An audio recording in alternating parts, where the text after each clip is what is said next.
and get onto center stage. But it's the first time this table has been played on. Yeah, and when nerves are high, the slicker table actually makes it more difficult at times. Now, if you get off to a good start, you know, you don't really question much. It could really, you know, feed right into one of these guys' hands. A nice break off here to start. He's got the 1 on the side. He's got a nice shot on the 2, which naturally gets on the 3. So Chris in a good spot to start.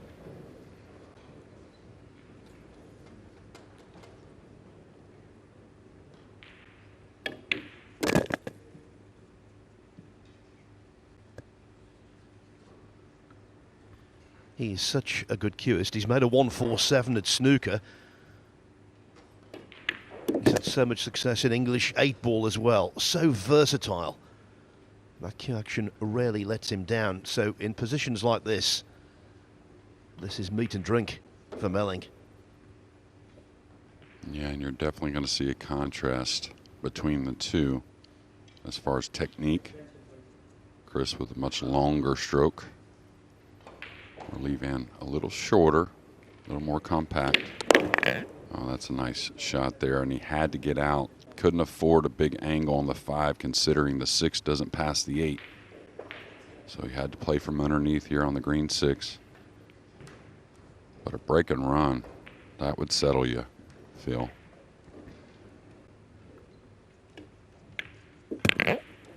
Had a chat with Chris last night after play ended. 2 things came out of it. 1, he was bubbling with confidence. And secondly, he told me that he'd not really practiced an awful lot for the tournament. He feels coming into an event like this, it's better. He doesn't. He feels fresher when he gets here. And just wants it more. He got a little thin on this 8. Shouldn't be a problem. Only thing you worry about here is a little kick on the 8. Little skid. That was clean. And you know, everyone has their different ways of preparing. Some guys never leave the pool table prior to the tournament, and some guys take a little break, you know. Well, in the first rack, Chris Melling letting his pool do the talking, but he has been really talking to us.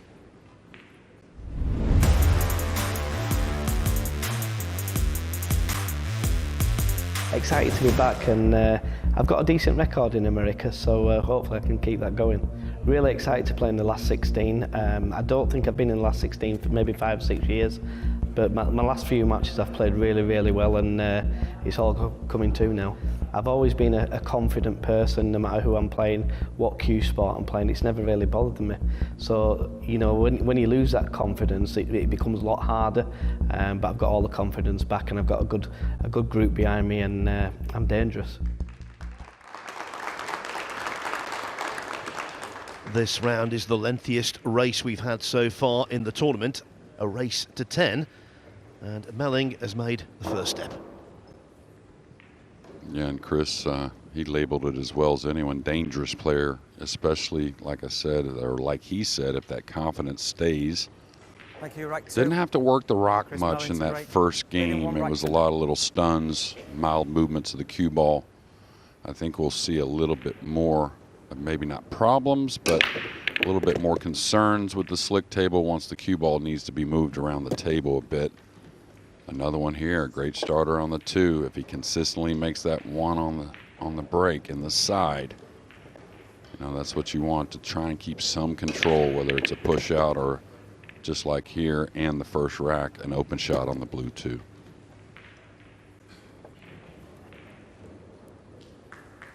All ball fouls, of course. Anything moves, it's a foul, whether it's your shirt or, in Chris's case, we wouldn't say hair right here, but does not matter. Okay, big draw stroke coming, and Chris, as much as anyone, it's fun to watch him draw the cue ball. Real powerful stroke.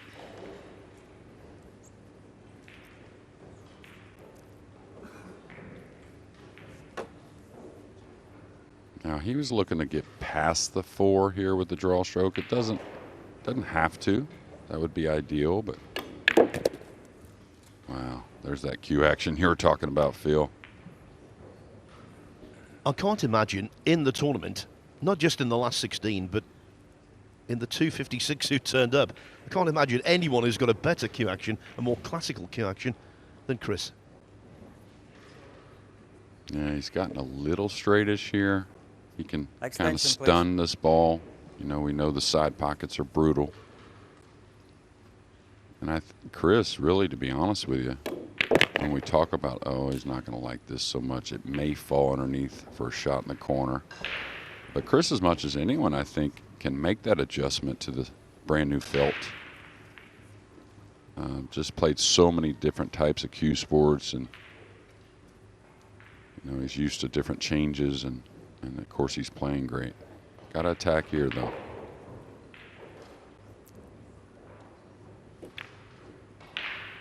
Is the cue ball going to get there? I thought the 6, even though it wouldn't hit perfectly, I thought it was going to slide in. On a new table, so did I. Now that tells us a lot. And that's what happens on a slick table. Actually, a lot of people say hit it easy, but really when you have a hair more speed, it tends to slide a bit more off of that rail instead of bouncing. So just a little light overall. He's going rail first, so he's got to judge this nicely. And these guys will realize the bed is going to be a little faster. The rail's not so much. Now, Phil will keep you posted on those outer scores. We do have 2 other matches going on in this round of 16. Yes, it will be a little easier to keep everyone updated on 2 other matches as opposed to 23 at times during the course of the last 4 days. Now this is a really thin shot. Fiddly. Our first extension of the match. And one thing Lee Vann is known for is a very good cue ball, right? But then also he's very known for making odd shots. He showed that to us yesterday with a couple banks, a couple really nice position plays. And for him to get that easy starter on the 6, I think is huge. Nerves are at a high point right now for both these guys, but they look pretty settled.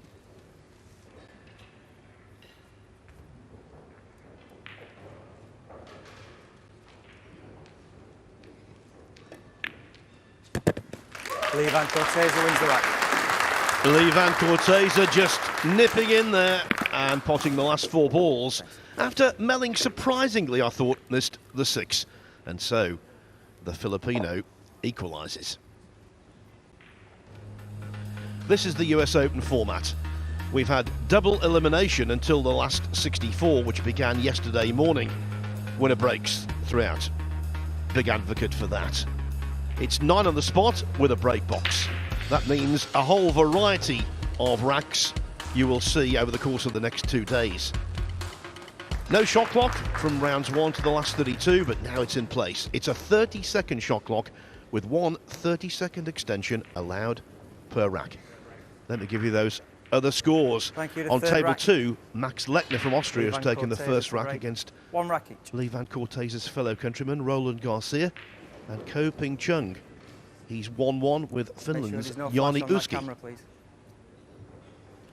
Our referee is Brendan Moore, who's just noticed someone with a flash camera immediately admonishing that individual. No, unlucky kiss, but you could call it a little unlucky, but when you track it below the rack, you can scratch without the kiss a little more often and then occasionally get that bad kiss like he did here. So ball in hand for Chris Melling to start game 3. Start the clock, please. He's got to like what he saw there, though. 2 balls in the corner, the 1 in the side, 3 down off the break. So Lee Vann, of course, you got to wait till you get your chance to break the balls again, but got to like what he did there besides the cue ball. You know, Jeremy, he's called Lee Vann after Lee Van Cleef, the American actor. And that break was like the good, the bad and the ugly. Good to start off with, then bad. And when the cue ball went in, that really was ugly. Yeah, I think we all put our time in with that show. was kind of trapped into it one time. Funny story being on the road, have to tell you sometime, Phil. But again, Chris, even though he did miss the 6, he looks pretty comfortable now. He's moving the rock around, you know, kind of having to do things which will make you more comfortable without you even trying, just because you're forced to get into the game. And he's gotten that rhythm quickly. Chris Melling. Chris Melling's on the telly, and he's in front at 2-1.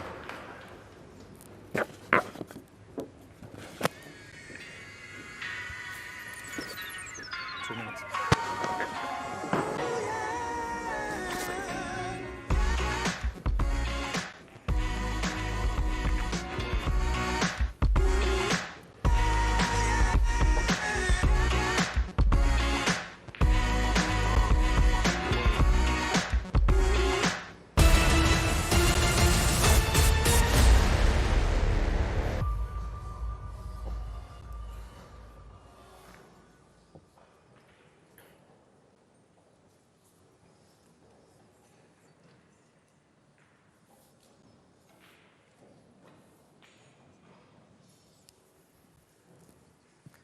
Every 3 racks.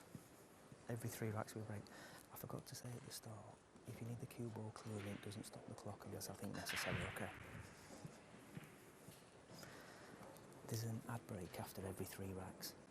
Okay, every other break. And also, I forgot to say at the start, if you need the cue ball cleaning, it doesn't stop the clock unless I think it's necessary. Okay? Okay.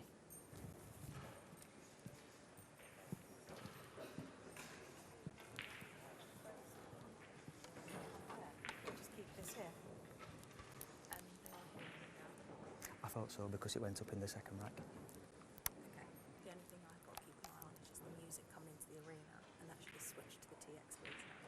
See, that one started to work, but that one flashes. It's weird because I thought they were all connected. Are they all TX now? That one's showing that, yeah, and that one is flickering shot clock.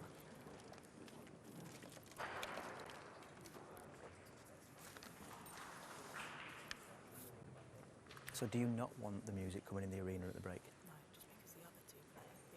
Yeah, yeah, yeah.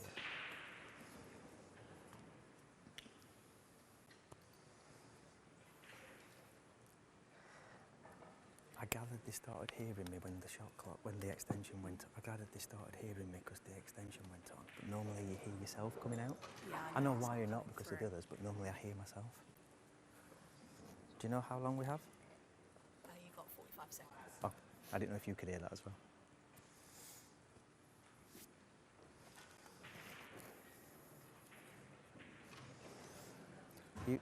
You gonna cue me when to start? Yeah.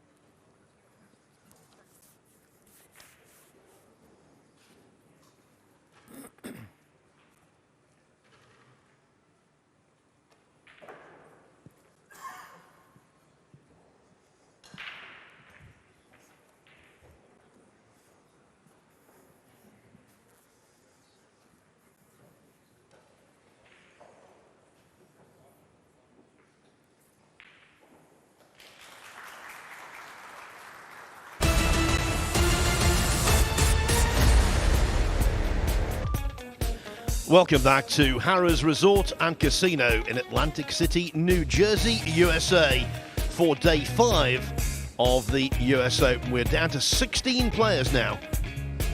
At the end of today, it will be the final 4 standing.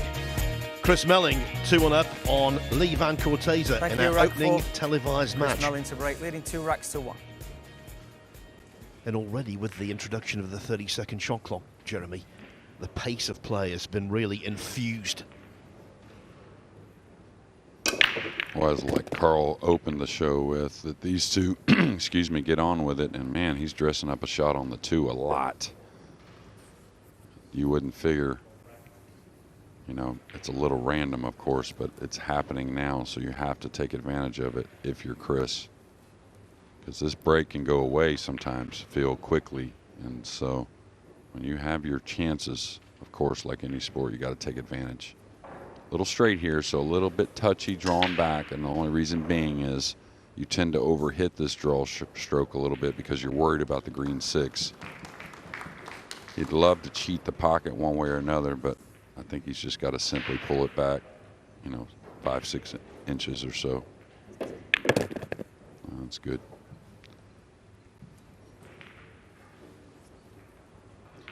Now, I'm not saying this is identical to the 6-ball he missed in the second rack, but it's got similar characteristics. Yeah, really kind of surprised he rolled it. Now going forward, getting a little thin on the 5. Shouldn't be a problem. Pretty wide side pocket from this angle. Oof. That one had a little something to say before it fell. He must have been very concerned as the ball went across the table there, because these middle pocket jaws are unforgiving. Yeah, to be fair, I think if that's the worn-in felt from the last 4 or 5 days, I think that ball stands up. Now, the one thing that he stayed away from, and I still give Chris a lot of credit here, but we traditionally think the Filipinos have a little advantage when it comes to tactical battles, right? Even though Chris is very good at that. But we haven't seen much of it so far. Very offensive game here to start the final 16.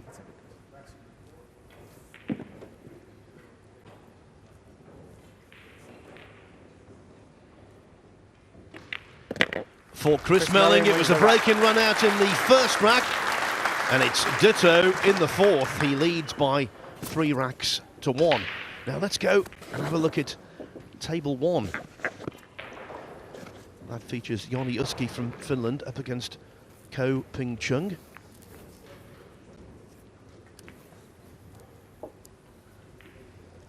At the moment, Ko is 2-1 ahead. Joni Uski had a remarkable resurgence at one point during this tournament. He won consecutive matches 9-0, one of them against Billy Thorpe.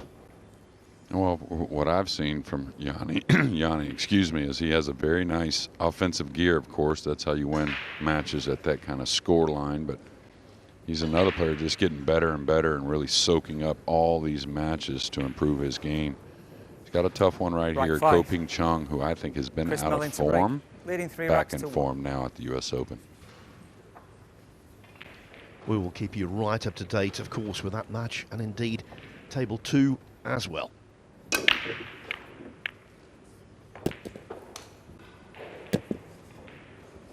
Well, it's going to be a rollout situation, but I think all things considered, I think Chris a little fortunate didn't lose the cue ball there, so it's going to be a creative push out, of course it always is, but difficult, you know, against the better players. Where do you push that makes it, you know, something doable?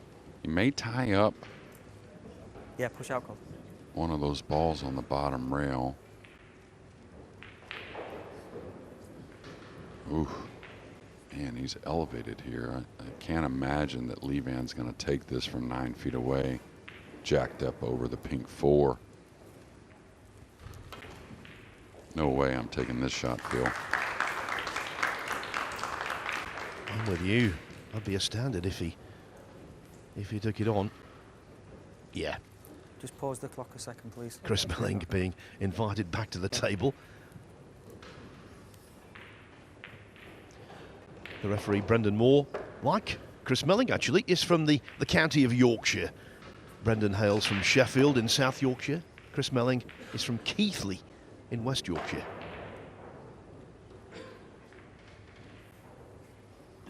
Yeah, you'll see that maneuver sometimes here and there from the referees trying to remove the template when a couple balls land on top. And I don't, you know, I kind of feel like Chris just kind of accidentally, it doesn't seem like that would be the case, but kind of accidentally got over the top. I think he was trying to brush to pink 4, you know, kind of freeze it to the rail and land the cue ball between the 6 and 4. This isn't a normal type of push out, you know, elevating yourself over a ball like this so far away. May go for this bank. Yeah, this is going to give an open shot. And really hard to fault what happened here. It was more about the push out itself, Phil. We always describe the push out as a game within a game. It requires thought, and it definitely requires full attention. And I don't think Melling gave that one his full attention. Thank you. The knock-on effect. The Filipino has got a really good chance here. Oh, this isn't going to be what he wanted. He was worried about catching the 6. Maybe let up a little bit. I'm not sure why he added the spin on the ball, though. I thought he would come between the 5 and 9. And I tell you, those push outs, of course, it looks like it's not going to cost Chris, but the table seems to be breaking really nice, right? So, like I talked about earlier, all mistakes, even so subtle ones like the push out, they can be very costly. Extension called. At this round. Very tough hit on the slick table here. Wow, he got it short. You wouldn't expect that. Balling. The pendulum swings quickly. Start the clock, please. Yeah, you want to follow into position here, I would think. Now, he's going to look for the 4 ball. And the only reason I'm not in love with just playing position on the 4, I kind of like the 4-6, I think. It's because you can only get thin on the 4, and then you got problems holding for the 5. So I think this is the right shot here, coming for the combination.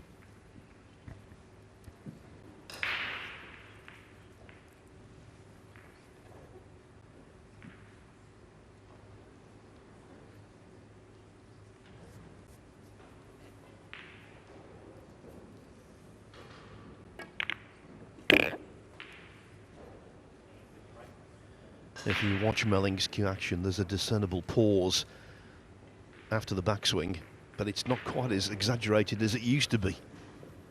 Yeah, I think that's a blessing, to be honest with you.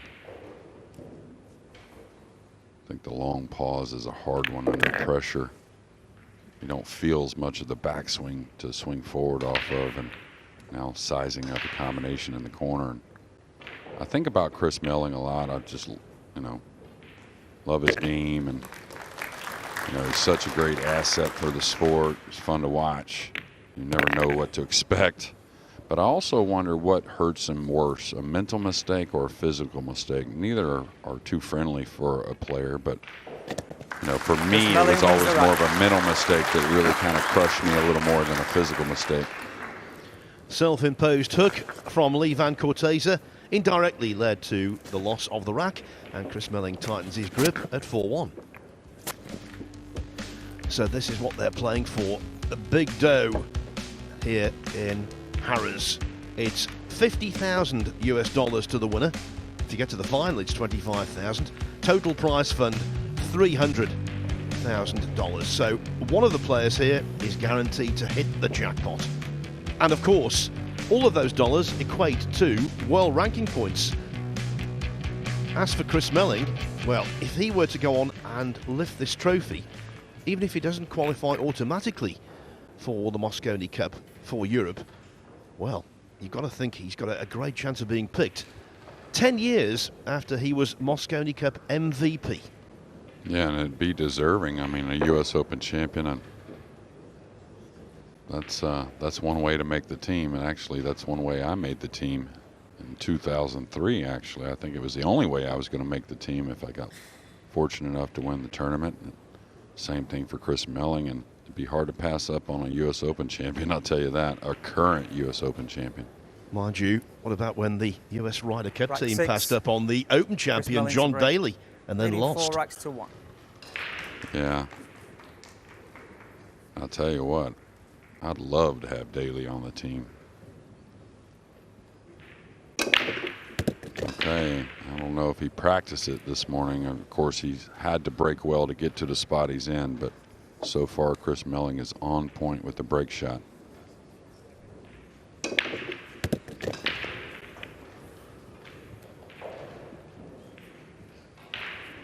Let me quickly give you some other scores. Max Lechner in total command against Roland Garcia, leading 4-0. As Melling ties up Corteza. And it's 2-2, Ko Ping Chung and Yoni Uski. Yeah, I don't know if he cut him off to that 2-rail kick to the top rail. Similar to the kick shot he just fouled on after snookering himself on the 3. So he probably feels a little better about this one just because he just shot that type of shot, but he's in a bad spot overall. Gonna have some speed on Extension this. call.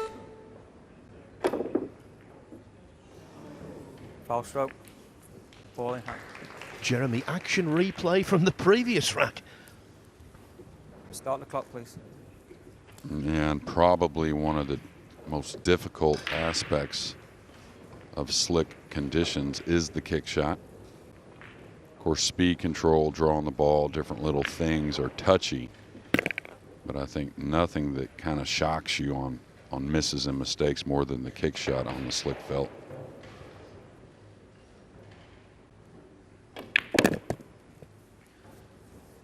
This week we must have said it double figures. We've described the Filipinos as the king of the kickers, and so to see Corteza miss 2 in as many racks, that's a shock to the system. Yeah, for sure. And, you know, it didn't help him missing that first one, of course. Maybe overhit it a little bit. I mean, I agree with having speed on the ball, but we always talk about losing accuracy once the speed, you know, kind of heightens on those kick shots. And some scary business letting Chris get so many shots at the table. And, you know, to be honest with you, it's going to be 5-1 here. And things are going very well for Chris so far.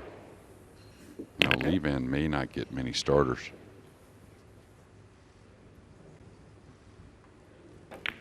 Chris Melling. Gone Yorkshire. Chris Melling, halfway to victory, and consequently halfway to the quarterfinals of the US Open. He leads by 5 racks to 1.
the start to day 5 of the US Open Pool has been like the weather outside, bright and breezy.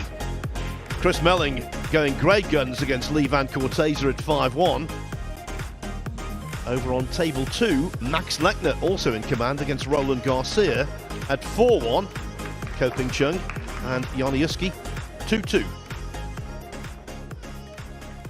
Coming up a little later on, we've got Thank you, Eklund rack Kachi 7. against Joshua Filler. Melling That's to break. mouth-watering. Leading 5 racks to 1. And so many really intriguing ties in this last 16.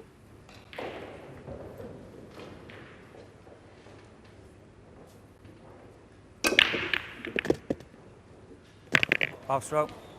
Ball in hand. The one goes in, but then to Chris Melling's disgust, following it into the same pocket, the white. Yeah, a little nasty kiss on the cue ball off the 9, which will sometimes turn into a golden break. But both players now serving up the cue ball in hand after a scratch on the break. And Vann, he's got to get it going. No time to waste.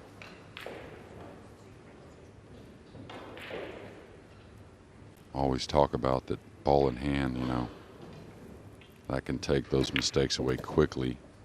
Oh, this doesn't look like the right shot to me, and he's been a little out of hand with the cue ball so far, and nothing too sweet here to look at. Difficult 3-ball, a 4-5 that he has to play a combination or some type of short side position, but he's way out of line here, Phil. Yeah, and let's not forget, in the third rack, he snookered himself with a very poor positional shot. Yeah, he's going to try and go into these balls maybe. Okay, got between them. He's going to come clean, so a nice recovery. But, you know, whether you need to take your extension just to settle yourself, whatever it may be. Of course, these guys get on with it anyways, but you have to at least think about the slick felt a little bit, and I can tell he's getting a little rush once he's down on the ball.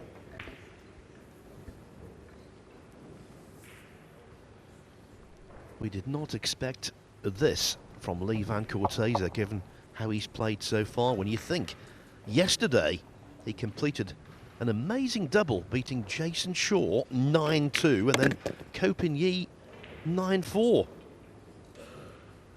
He's also defeated Mark Bosch in this tournament. And yet today, right now, he's all at sea. Yeah, and all 3 of those guys in great form. So Vann, of course, in great form as well. We haven't seen it quite yet here today. It's just, like I say, it doesn't seem settled so much. And we know this sport's so much between the ears, right, for these top players. And again, giving Chris time at the table, of course, isn't going to bode well for this match. But I'll tell you, he's had so much time at the table. If he goes on to win, I bet he wished he played right back, I'll tell you, without even having to sit around and think about it. Extension, please. He was actually sent to the one-loss side of the draw, lost in winners' qualification to David Al-Kadi 9-4. Then came through a really hard-fought match against Switzerland's Michael Schneider, winning that 9-7. Yesterday, though, beat Jervin Bustamante 9-4, and then Badr Alawadi from Kuwait 9-1.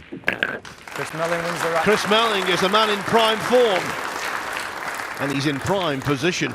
He leads by 6 racks to 1. Vann Corteza needs to bring about a radical improvement. Yeah, and Chris did serve up ball in hand in the last. Did make balls on the break, though, and he's been consistent with that. Only one mistake on the table, that missed 6-ball in the second game, but Vann's had a handful of mistakes already. So he's got to wait for an opportunity, but he's got to clean it up. So that was the unfortunate scratch. At that point, with the balls everywhere, you think, okay, maybe we're going to see the start of a Corteza recovery. But the attempted combo was well astray.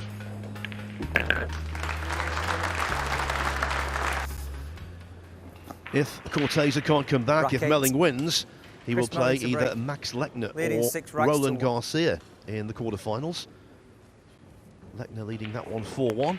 Joniuski 3-2 up on Ko Ping Chung. Going well for the Europeans so far.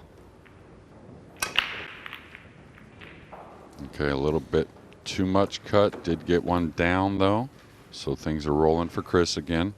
Great shot on the 1. Got plenty of choices to get to that 2. He's got a ball hanging in the corner. That's the 3. So I think the 2 plays in the side. Combination on the 2-3 pretty easy. So keep it simple here, Chris.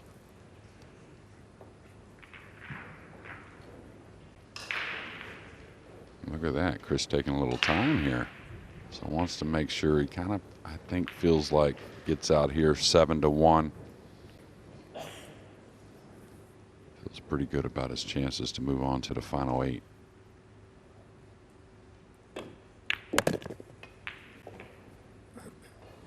Yeah, I think taking his extension there, Jeremy, he was doing what we say, getting his ducks in a row, working it all out, working how to keep his stranglehold on this match. Yeah, now he's got to obviously bring the cue ball across. The 2 shouldn't wander too far from the pocket. Just come between the 7-9, use a little touch. All right, caught a little thin. Is the 6 going to get in play? No, it's not now. I probably go 3 rails here off of this 2 ball. I hate to roll the ball here and get a little kick on it, maybe miss the ball, but maybe it's too thin to go 3 rails. He's looking like he can't pull the ball with low left and get to the top rail Extension, please. and then back around a couple rails to the center of the table. Excuse me, low left, not top left. So he's going to try and zigzag the cue ball, and it's definitely going to arc on the slick felt.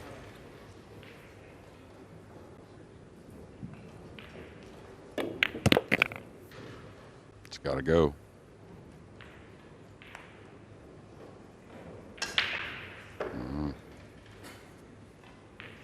Tell you, if he just had to cut it in, that would be one thing, but gaining position, cutting the ball in is very difficult. So you may see a cross corner bank. I think that's what he's sizing up.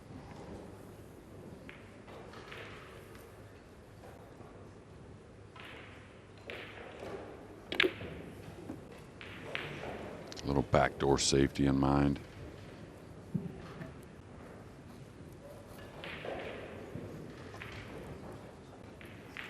It looked as though for a moment there the 9-ball might be a blocker, but right at the end the cue ball poked its nose out.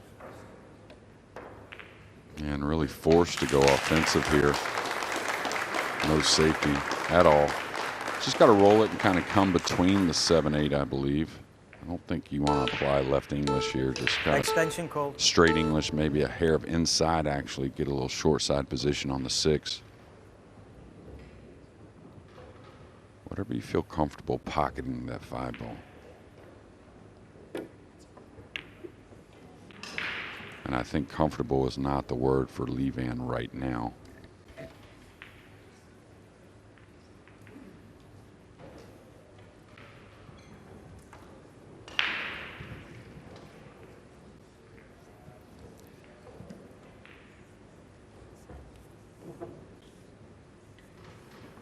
Chris is going to attack.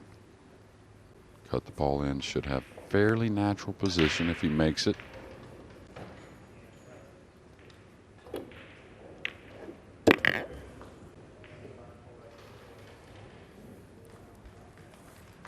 For me, that was his best shot of the match so far, and it could be the most significant.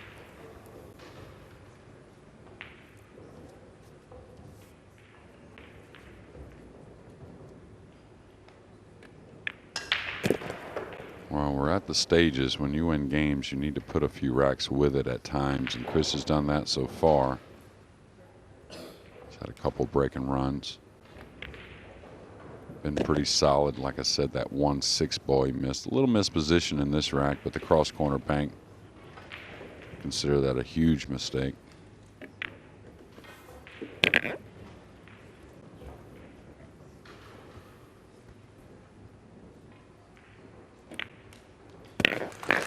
Melling wins the rack. Before we got underway, I thought Chris Melling could win this match. I did not anticipate him leading 7-1. Everything going his way, and his opponent is really struggling. So 3 tables in operation at the moment. We know about table 1. It's Yoniuski against Ko Ping Chung. Ko leading 4-3 there. This is table 2. Roland Garcia, veteran player from the Philippines, runner-up in a World Nineball Championship in the past. He was 4-0 down to Max Lechner, but now on the verge of making it only 4-3. Do not underestimate Roland. No, and just like his name, he gets to rolling. Very tactical player, great position player, really kind of rekindled his career the last few years here in America. And he's had a lot of great results. Max leaving the venue, trying to get some composure. Yeah, Max, oh, excuse me, Phil.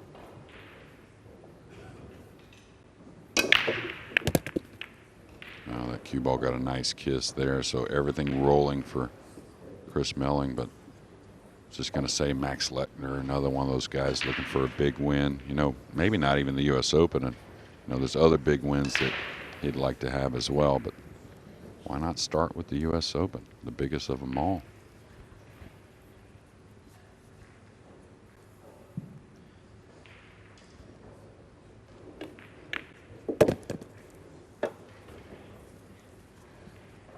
Well, Chris Melling has been on 2 winning Mosconi Cup teams.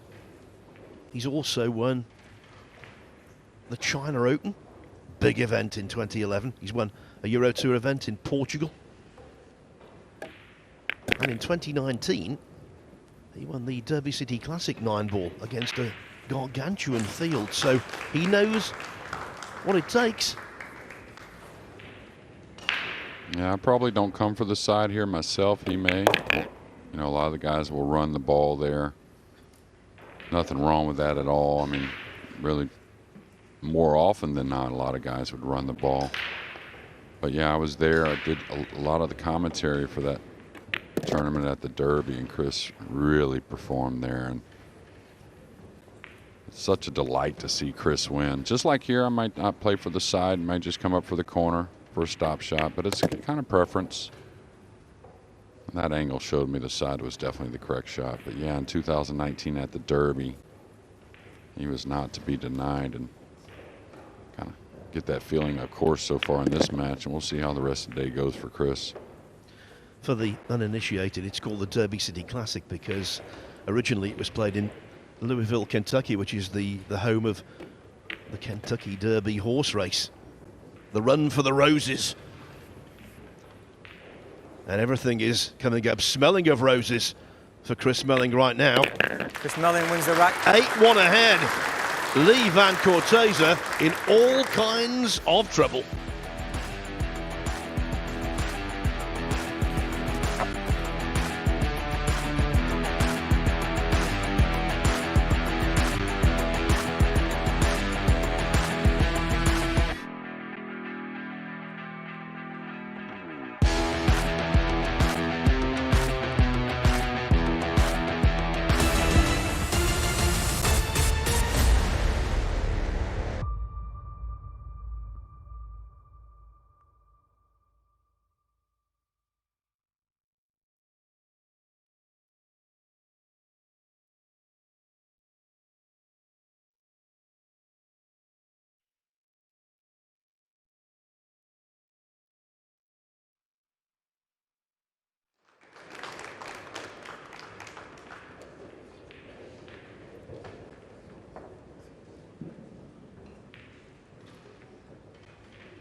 In the history of international pool, we have witnessed many an unlikely comeback. Vann Corteza 8-1 down to Chris Melling. The Filipino requires another one that will be remembered for quite some time. Much more competitive on the other two tables currently in operation. Max Lettner 4-3 up on Roland Garcia. Ko Ping Chung 5-3 up on Jani Uski from Thank Finland. you, rack 10. Chris Melling to break, leading 8 racks to 1. Melling, in less than an hour, is breaking off to try and get on the hill.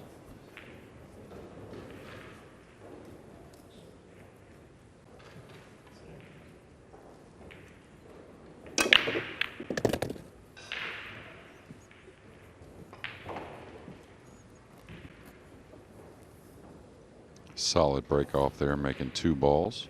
1 in the side. I think the corner ball, the blue 2 as well.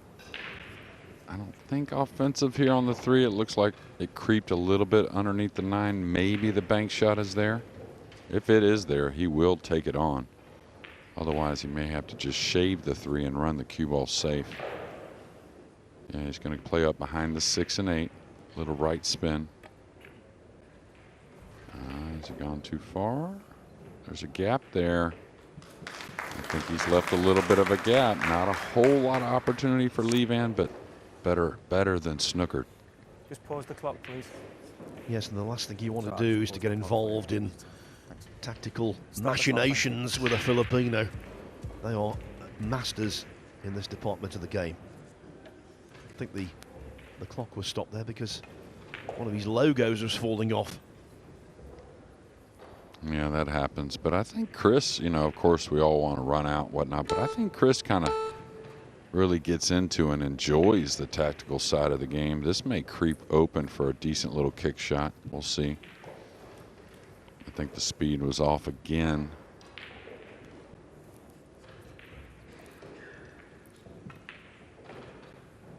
But maybe, I don't know if that's the snooker side of things with Chris, you know, but I think he enjoys, you know, trying to beat these guys to the first shot. Extension call. And we enjoy watching it.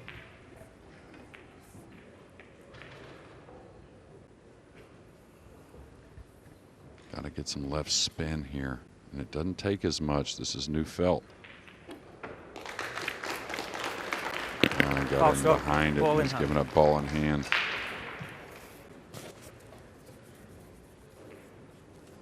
Start the clock, please. Reels away in disgust, and even though he's got a commanding lead, there will be no complacency from Chris Melling. He knows these matches, especially in a winner breaks format, can turn around quickly.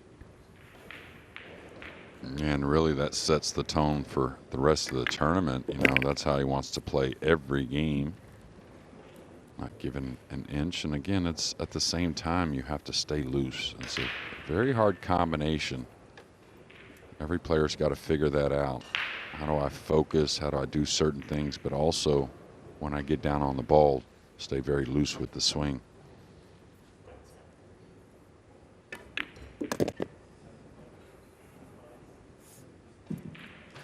Now, Vann, I really think the slick felt, the new felt, which he did play on in day 1, of course, but things change on the table as days go by.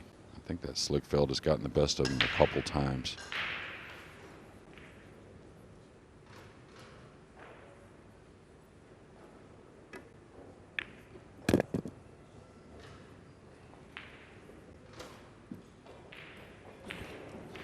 Yes, this table, I can tell you, demonstrably faster than the tables we've been seeing over the first 4 days, and they've been quick.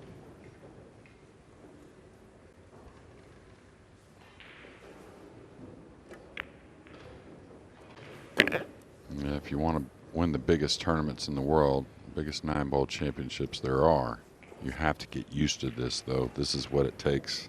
This is how it's going to be come the final 16.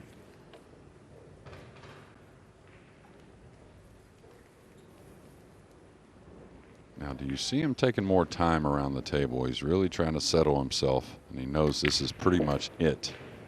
He's got to get out here, of course, and then put a few together. But definitely a little slower than we saw him earlier in the match. And, of course, he probably wishes he would have taken that time. not have those mistakes, but he's got to leave those behind.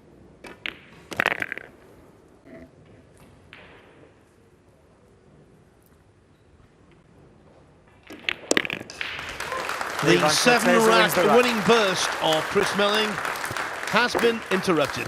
Vann Corteza, he's got 1 foot on the ladder of recovery. It's now 8-2, and of course, Melling will remain in his chair because his opponent will break off in rack 11. Updated scores on tables 1 and 2. Well, Ko Ping Chung is now doubling up on Yanni.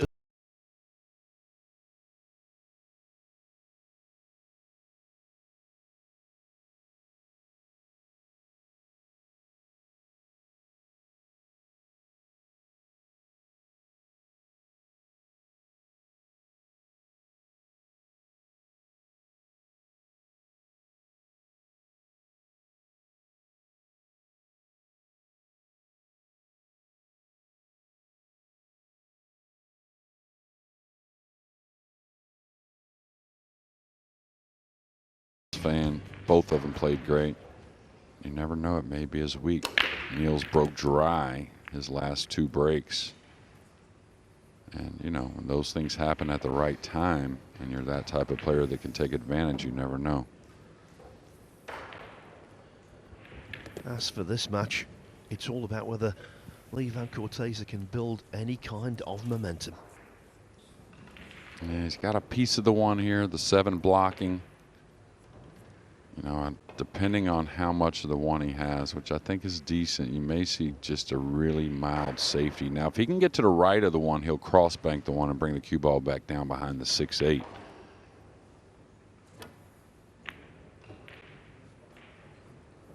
Yeah, kind of like that. Didn't get the snooker. Good speed with the cue ball. That's always what you want, cutting off the bottom half and most likely any kind of real side spin. Now, you know, some safeties you don't normally play or look for, but a lot of times you're trying to clip the ball, run the ball right. Big old wall of balls here. I probably bank the 1 down by the lower right-hand corner pocket, come down the left side of the table. Just Extension, please. percentages say I'm gonna get a snooker with the 6, 8, 9, the 3 balls there as well. So again, nice full hit here. Hoping the 1 doesn't catch the point on the right side pocket. I don't know if he hit it enough. Yeah, I don't know if he cut it enough. I think he still got the snooker though.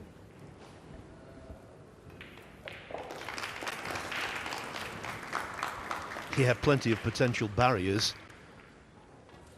We thought it was going to be a multiple barrier. It's only the 2. Yeah, but a good smart play. It's a simple shot from Chris, and with a big lead, that's what you want. Keep it simple.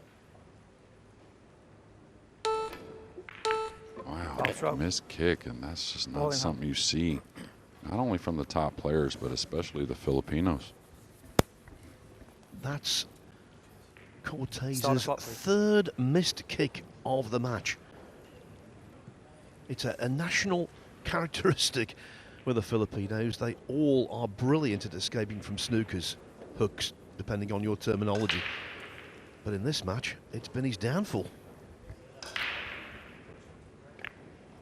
Yeah, Chris coming across for the 2 on the side, and you know, you always need a bit of luck sometimes with those kicks because they're hard to calculate no matter how good you are, but missing them isn't just not something we're used to seeing. And he got a little out of line here. I thought it was an interesting way he played ball in hand, to be honest with you. He could have cut the 1 from above and come on the, you know, the side he's on now, but doing it a little different route. Now he's got to play a touchy shot.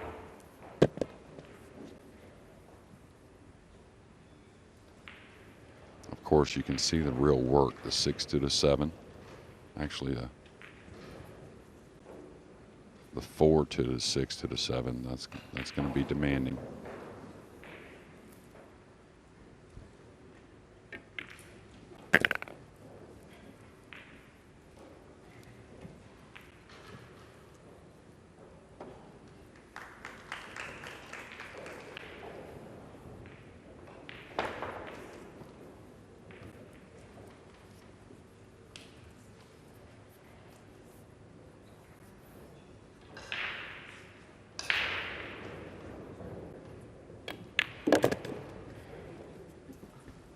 Oh, that's a pretty settled stroke there. I like the looks of that.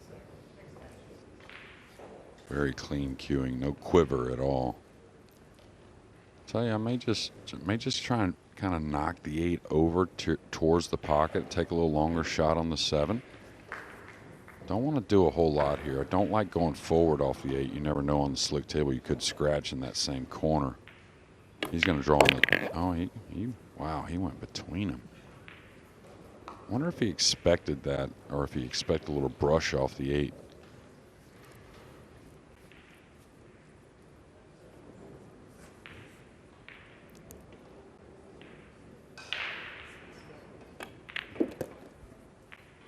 But you see how he's just smoothing the ball around the table. Chris knows this position and this slick table a little better than his opponent.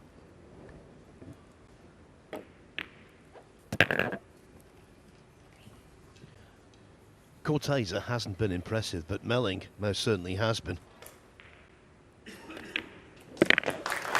9-2. Over the first 4 days, that would have been enough for victory, but this is a race to 10. And so consequently, Melling is on the hill. He's 7 up with a potential 8 to play. Now we know that Max Lechner is 5-4 up on Roland Garcia on table 2. This is the situation on table 1, where Ko Ping Chung, whose big brother Ko Ping Yi is one of the game's finest players. Ko is gaining command against Yanni Uski. Uski led 3-2. Ko has won 5 consecutive racks, but we've bought him some bad luck. The 6-ball missed, a ray of hope for the Finn. Yeah, a hair of a let up there. But Chung, you know, Ko Ping Chung, he's been playing great. So Uski, of course, been playing great. No one's won more games maybe in the history of the U.S. Open, at least consecutive games. Just a reminder, tables 1 and 2 are streamed on the Matchroom Pool YouTube and Facebook pages.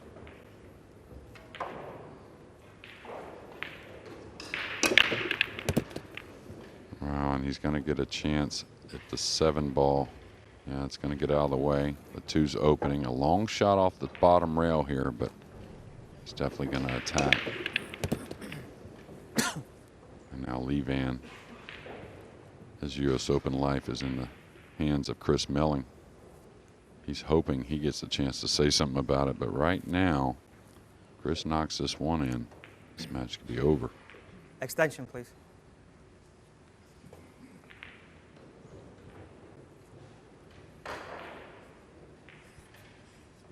Now, I like him go ahead and put a little speed into this. The angle says he's going to go towards the purple 5 and the blue 2. But I think it's just a little more comfortable way to make this tough shot from some distance. May not end up with position, but you don't want to miss the ball, right?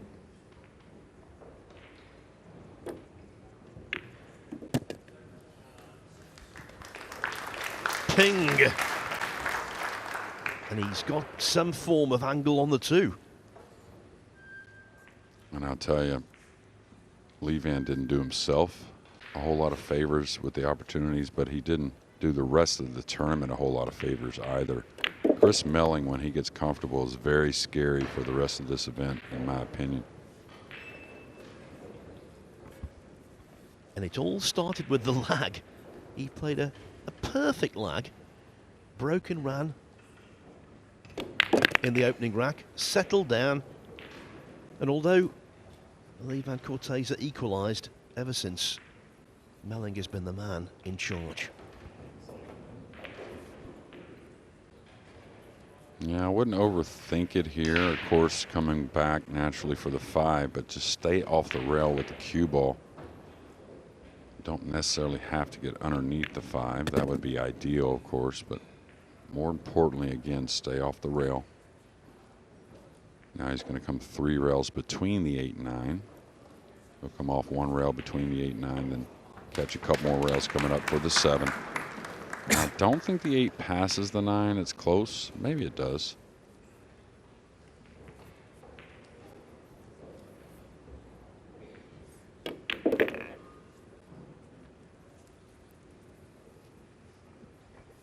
All right, right, from here, he'll definitely draw back for the 8 in the side. Saw in game 2, I believe it was, that nice draw stroke from some distance, so shouldn't be a problem there. Just make sure you ice the ball.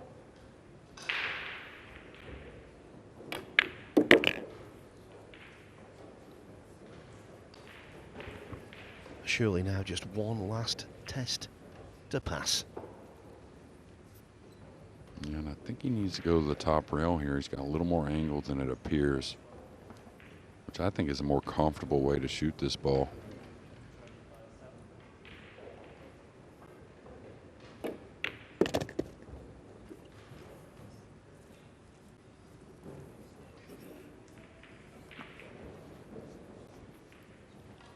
It is missable, but it's highly unlikely.